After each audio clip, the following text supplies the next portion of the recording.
오늘 정말 많은 찌라시의 홍수 속에서 네네. 아마 우리 시청자 여러분들, 구독자 여러분들도 굉장히 많이 헷갈리셨을 것 같습니다. 저 자신도 받을 때마다 정말 이 수많은 찌라시가 이게 진짠가, 마지막에는 헌재 공지 뭐 비슷한 게 나왔는데도 이게 진짠가 막 못 믿어. 못 믿어서 다시 한번 확인을 하고 막 이렇게 했습니다.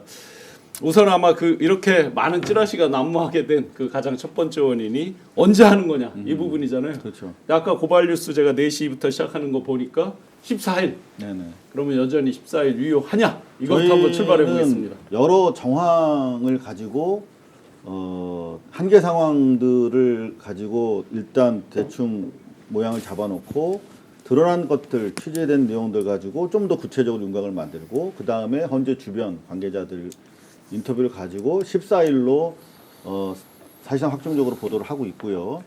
14일이 만약에 아니더라도 18일까지는 안 간다. 17일 기회 한 번 더 있다. 이렇게 보도를 해왔고 오늘 방송에서는 막판 저희가 출처를 밝힐 수는 없습니다만은 수사 정보기관이라고까지만 말씀드리고 관계자로부터 14일 이라는 얘기를 듣고 일단 14일로 말씀을 드리고 있습니다. 네. 네네. 뭐 출처를 밝히지 못하지만 분명히 수사기관 비슷한 내용으로 듣고 있습니다. 네네.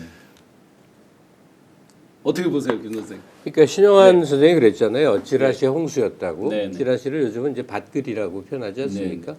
근데 저도 이제 밭글도 여러 등급이 있다는데 어디 그 언론사 편집국장 출신으로 가까운 친구가 이제 이렇게 링크를 걸어줘서 예전에 좀 많이 받았어요. 네. 근데 그럼 재밌죠. 그리고 어디 가서 얘기할 거리가 많아. 네. 신기한 얘기지. 예, 예. 아 이랬대더라. 김건희가 출마한대. 뭐 이런 거 사람들이 깜짝 놀랄 얘기거리. 예. 근데 어느 날 그걸 다 끊어버렸어요. 제 경우는 그렇습니다. 네. 이게 왜 그러냐면 제가 무슨 시사평론가가 저는 일단 처음부터 아니라는 정체성을 갖고 있거든요. 정치 언저리 있어보지도 않고 네. 그냥 외곽의 사람으로서 세상의 흐름에 비통함을 느껴서 의견을 보낸다 하는 건데 그 숱한 정보의 숲속에 끼어들어가니까 뭐가 뭔지 모르게끔 멍해지는 생각이었던 거예요. 네. 하여튼 그런 상황 속에 저가 있는데 지금 탄핵이 언제 이제 심판이 언제 내려주면 어떻게 될 것이냐 이 전망을 제가 본 결과는 이래요. 네. 모든 찌라시 모든 밥글은 가짜다. 네. 아무도 알 수 없는 채로 뭐 14일에 이루어진다, 17일에 이루어진다, 뭐 8대 0이 될 것이다. 네. 그 수많은 얘기에 논거가 다 그냥 어디선가 생산해서 뿌려진 얘기지 네. 헌재 신부에 들어가서 네. 그들 중에 누구에게서 정보를 통해서 나온 얘기가 아니에요. 네, 맞습니다. 예, 그렇다 해서 무슨 뭐 불행한 일이 벌어진다 그 얘기를 하는 건 아니지만 다 그 희망적 사고에 의한 얘기들이 많아서 지금 그 마음의 대비 태세를 강하게 갖는 게 더 중요하겠구나. 네. 뭐 이렇게 생각합니다. 소하원미경님께서 헌법재판소 찌라시 믿지 마세요. 스트레스 받아요. 이게 아마 거의 모든 분들의 마음을 대변하는 것 같습니다. 조국 혁신당에서는 어떻게 보고 계십니까? 아무도 알 수 없는 일이지만 지금 취재가 되거나 들려온 얘기 좀 확인이 가능한 들려온 얘기들을 좀 종합해 보면 이런 것들이 있습니다. 그동안 이제 그 이전에 있었던 두 번의 이 탄핵 사례에서는 2, 3일 전에 최종 선고기를 고지를 했었죠. 네. 그런데 이번에는 그보다 더 짧은 시간을 주고 싶어 한다, 헌재가. 왜냐하면 워낙 지금 양측에 이 갈등이 격화되어 있는 상황이다. 그래서 시간을 많이 주면 줄수록 이 많은 갈등들이 사실은 예측할 수 없는 일들이 벌어질 가능성이 있기 때문에 선고기를 언제 하겠다라고 하는 공지와 실제 선고가 매우 짧은 시간밖에 주어지지 않을 것이다. 이런 얘기가 들립니다. 네. 예. 그런데 충분히 이해할 수 있는 거와 상식적인 것이죠. 그래서 이번 주에 안 된다고 얘기하시는 분도 계시지만 네. 과거 전례를 보면 만약에 금요일 날 하려고 했으면 이미 오늘 수요일에 다 고지가 나가고 네. 최소한 뭐 어제도 나가고 뭐 이렇게 했어야겠죠. 근데 안 이루어졌기 때문에 이번 주는 어렵다 이렇게 판단하신 분이 계십니다만은 이번은 상황이 전례하고는 좀 다른 것 같다. 네. 그래서 금요일 날 가능성을 닫아놓을 수가 없다. 네. 예. 근데 거기에 보태서 선거의 고지 자체를 안 할 가능성도 있다는 거 아닙니까? 네. 그 하라는 법칙이 있는 게 아니래요. 그러니까 어느 날 이번 금요일 날 헌재에서 딱 개정을 하면서 TV 방송국에서 중계하십시오 하고 그냥 바로 선고를 하겠습니다. 이래도 된다는 거거든요. 그러다 보니까 이제 13일 날 지금 예고돼 있는 거 하고 그 뒤에도 그냥 할 수 있다. 이것까지 이제 지금 예, 그 생각이 나오고 가능성은 있죠. 있다는 거죠. 그 찌라시 그러니까 이틀 연속 안 한다라고 하는 이 밖글 형태로 돌았던 이 찌라시도 네. 공보관에 확인한 결과 그렇게 얘기한 적이 없다. 네네. 라고 그 역시도 지금 선관위 발로 나와 있는 지금 찌라시도 사실이 아닌 것입니다. 예, 오해가 있을 것 같아서 말씀드리는데요. 그 두 번째 지금 말씀하신 거에 대해서 헌재가 월요일 날 아주 중요한 언론 공지를 했어요. 네. 다들 그 주목을 안 하셨는데 제가 이제 어제 제 페북에 그것에 대한 이 해설을 제가 제 나름대로 해설을 담아가지고 글을 하나 올렸었는데요.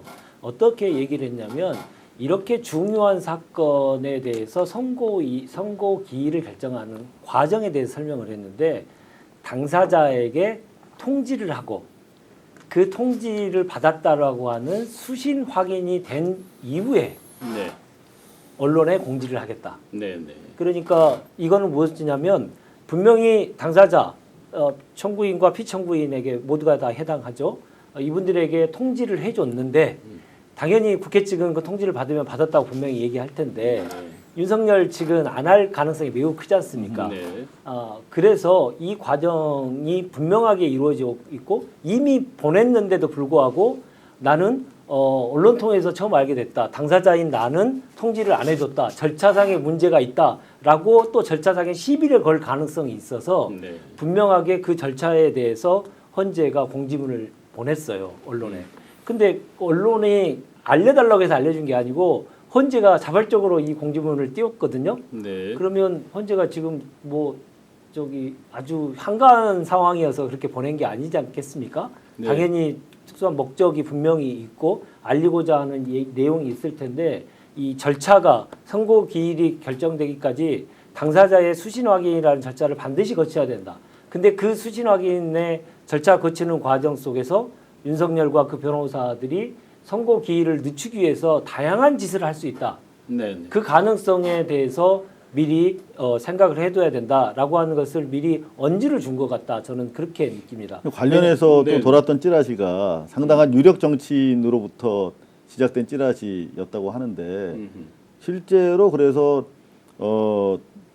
통지문을 받고 수신을 거부해서 지난번에 체포영장 네. 발부받을 때 네. 그랬잖아요. 아니 처음에 헌재의 탄핵 심판이 개시될 때 수치 거부를 계속 해버렸지 않습니까? 그러니까요. 그래서 네. 계속 개시를 못하고 시작부터 그랬으니까. 예 시작하고 간주 조항에서 네. 결정해서 그냥 간주해버린 거죠. 끝까지 거부하긴 했죠. 그렇죠. 네. 근데 그 기간만큼은 선고 기일이 늦어질 거 아니겠습니까? 그 기간 동안에 각종의 이 방해 공작을 해서 탄핵 심판의 결과를 뒤집기 위한 노력을 할 수 있기 때문에. 근데 이번 그 점에 같은 대해서 경우는 그렇다면은 사실 청구인이나 피청구인 측에 공익이 보낼 거 아니겠습니까? 제가 그 네. PD님 제가 보낸 거 한번 띄워줘 보시죠. 어떤 내용인지 아마 시청자들 궁금할 수 있는데요. 네. 네, 이런 내용입니다. 네. 중요 사건 선고 기일은 당사자의 절차 보장 및 언론사 형평성을 고려하여 당사자 기일 통지 및 수신 확인이 이루어진 후에 기자단 전체에 공지되므로 이러한 점 이해해 주시기 바랍니다. 이게 어떤 의미를 그런데 내포하고 사실은 있는 걸까요? 네. 요 공지 앞에 사실은 하나가 더 있습니다. 공지가 재판부 평의의 내용 안건 진행 단계 시작 및 종료 여부 시간 장소 모두 비공개 대상에 포함됩니다. 현재 수시로 이루어지고 있다는 것 이외에 확인은 불가합니다라는 거 다음에 이제 요 공지를 한 네. 거거든요. 1번은 뭐 통상적으로 할 수 있는 얘기인 네, 거고 2번을 굳이 저렇게 붙였 이유가 무엇인가에 대해서 저는 주목을 했었고요. 네.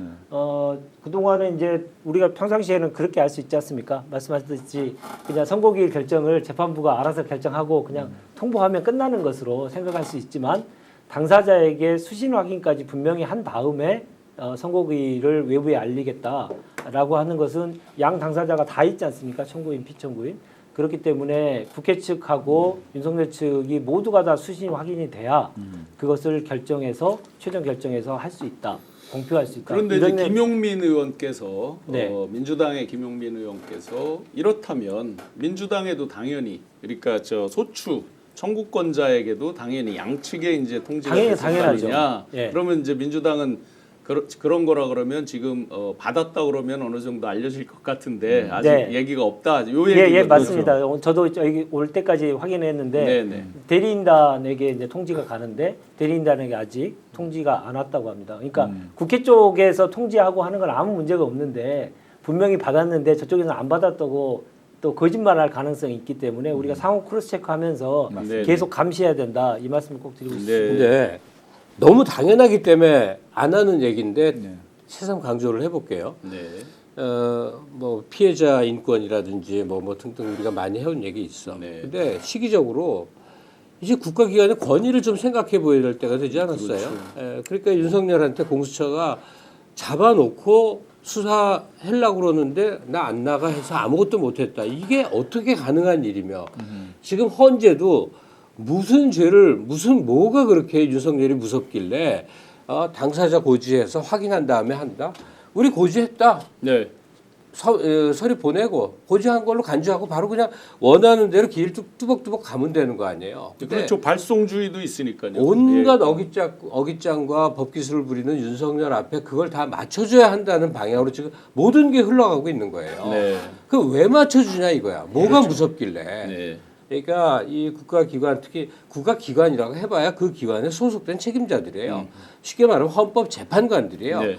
이들이 좀 중심을 잡고 특히나 국가의 그 자존심이란 게 존재하는데 저렇게 이 피의자 저기서는 피청구인이란 말 쓰지만 피의자에게 절절매는 모습 더 이상 좀 안 봤으면 좋겠어요. 네. 근데 상대가 상대이다 보니까 네. 지금 뭐 체포적 부심, 구속적 부심 뭐 일일이 다 챙겨가지고 결국 그런 빈틈도 아니야. 실제로 우리 일반인 같으면 상상하기 어려운 법의 담을 뛰어넘어가지고 지금 탈옥을 하는 상황이다 보니까 네. 헌재 입장에서는 제가 취재하기로도 소스를 밝힐 수 없지만 그냥 이 정도면 헌재 관계자라고 할 수 있는 수준의 분한테 들은 거예요. 좀 더 구체적으로 얘기하면 또 그분한테 표적이 갈까 봐 말씀을 네. 드리는데 바로 그런 점들 때문에 최대한 트집을 안 잡히려고 이 결과 가지고 8대0으로 나왔던 7대1로 나왔던 간에 상관없이 뭐 소수 의견이든 보충 의견이든 있으면 그걸 가지고 트집 잡아가지고 어떤 식으로든 뒤집으려고 할 거 아니겠습니까? 그런 것들 때문에 최대한 이게 뭐 이렇게 꼬투리 안 잡, 빈틈을 안 주려고 지금 만장일치 기하는 과정이다라고 제가 얘기를 들었거든요. 그러니까 이상호 네네. 기자 제 얘기는 정반대 얘기인데 네. 트집과 꼬투리를 안 잡히기 위해 노력하지 많은 쪽이 좋지 않겠냐 하는 거예요. 우리는 이렇게 간다. 네. 그럼 가면 되는 거 아니에요. 그렇죠. 계속 트집을 잡겠지 잡으라고. 그렇게 가는 방향이 맞는 네. 거지 어디 그 다 맞추겠냐 이거예요. 그러게요. 그렇게 되는 게 가장 좋은데 예. 대한민국의 71년 동안 지켜져 왔던 이 규정이 정반대로 적용돼서 윤석열의 탈옥을 도울 줄 누가 알았겠습니까? 네. 그래서 마지막 깔딱고개여서 깔딱고개에서 또 그런 트집이 안 잡히기 위한 노력들을 하기 위한 과정으로 헌재를 이해해주고 하는 게 어떨까 실제로 싶습니다. 우리가 권력이 있고 여론을 주도할 수 있는 미디어가 있고 하다면 당당하게도 갈 수 있겠습니다만 지금 약자 입장에서 계속 얻어 터지는 게 사실은 그 거대 야당이고 대다수 국민들인 상황이 돼버렸기 때문에 아무래도 조심스러울 수밖에 없다는 점을 저는 좀 네. 이해하려고 하는 편입니다. 역시 네네. 친위 쿠데타를 제압한다는 건 네네. 정말 어려운 일이고 네. 그래서 다른 나라도 그렇고 전 세계의 역사를 보더라도 친위 쿠데타를 완벽하게 제압하는 나라가 상당히 보기 힘든데 왜 그런지 알겠어요. 네. 각각의 곳곳에서 압력하는 자들이 계속 부역하고 있기 때문에 여전히 그들을 제압하는 데 상당히 어려움이 있고 거의 한 90% 왔지 않습니까? 네. 네. 헌재가 이제 조금 더 용기를 좀 내주셨으면 좋겠다 생각합니다. 네, 긴급 생방송으로 1시간 당겨서 했음에도 불구하고 지금 5천여 분이 들어오셔서 뜨겁게 함께 의견 교환해주고 계십니다. 답답한 마음들 많이 표출하고 계신데요. 요 답답한 마음을 조금 더 시원하게 풀어드리기 위해서 자 14일 네. 아까 그 고발 뉴스에서도 말씀 주셨는데 다시 정리해서 14일 날 할 수도 있다라는 부분을 논거를 한번 조금 더 이제 구체적으로 한번 말씀 부탁드립니다. 네네. 방금 우리 김갑 선생님 말씀하셨던 것처럼 실제로 내부에서 공식적으로 밝혀진 입장은 없습니다만 우리가 그나마 상식이 작동하는 마지막 공간이 헌재라고 하는 가정하에서 그렇다면 어떤 시점에 이것이 나올 것인가를 합리적으로 한번 추론해 보자. 우리가 안 그러면 뭐 마냥 뭐 이게 진짜 이 두려운 마음으로 기다릴 수만은 없으니까 말이죠. 일단 가장 큰 전제는 18일 날 박성재 법무장관에 대한 변론 기일이 시작된다는 그렇죠. 점입니다. 네. 그 TV를 통해서 보셨겠습니다만 8명 전원의 재판관이 임재해서 짧지 않은 시간 동안에 이제 그 신문을 제기해야 되는 부분이기 때문에 그 변론 기일이 시작된 이후에 또 섞어서 뭘 한다라고 하는 일정 짜긴 상당히 어려울 것이다라고 하는 점에서 애시당초 헌재가 18일 이전까지 시간을 충분히 비워놨다는 점 때문에 17일 이전까지의 어떤 중요한 결정이 있지 않겠느냐라고 하는 대전제 속에서 그러면 한번 좁혀 나가보자 하는 것인데 일단 그때 당시에 가장 유력했던 게 이제 목금이었는데 목요일 날 갑자기 뜬금없이 난데없이 대뜸 네. 감사원장이랑 서울중앙지검장 등 검사들에 대해서 결정을 하겠다는 겁니다. 그러면 통상적으로 10시 결정인데 어떤 의미일까? 아무리 생각해도 이 중요한 결정을 연이어서 그 다음 날 또 하기는 어려울 것 같은데 그러면서 이제 금요일 날 가능성이 이제 상당히 좀 네. 소실이 된 부분이 있는데 저희가 확인해 보니까 당일 날도 충분히 간단하게 그 결정문만 읽으면 되니까 시간이 크게 소요되지 않고 바로 그날 또 다음날 일정을 어나운스도 할 수 있고 그 다음날 이어지는 선고 결정의 사례가 없는 것도 아니다. 라는 측면을 통해서 금요일 여전히 살아있다. 나아가서 네. 헌법재판소가 일반 재판소와 달리 이 정치적인 사안을 담당하는 정치적 재판소라고 하는 측면을 고려한다면 그 전날 상대적으로 이른바 저들에게 현 권력에게 다소 유리한 결과가 나올 것으로 예상되는 걸 선물함으로써 그러니까 우리는 네. 치우친 기관이 아니야를 보여주기 그렇죠. 위해서 네. 이제 민주당 그러니까 이 탄핵권 쪽에서 싫어할 판결 딱 내리고 그다음에 이제 윤석열 한다. 뭐 이게 굉장히 유치하기도 아니, 하고 유치한데 낮은 수준인데 그럴 가능성이 있다고. 네, 이제 또 보는데. 관련해서 또 박범계 의원 같은 경우는 이게 선입 선출 원래 이 목요일 날 결정되는 사안이 먼저 네, 전제로 들어온 접수했죠. 사건인 만큼 그 다음 들어온 바로 다음 사건이 윤석열 순서대로 한다. 네. 재판이기 때문에 순서에 맞는다. 네. 그리고 그 다음 게 또 한덕수더라고요. 네. 그렇다면 이 뭐 여러 면에서 저기서 꼬투리 잡을 사유를 없앨 수 있지 않느냐라는 지금 측면도 고려가 되는 것 맞습니다. 같습니다. 지금 5,000분 넘게 네. 들어오셨는데요. 네. 지금 이상호 기자님께서 아주 중요한 팁을 주셨습니다.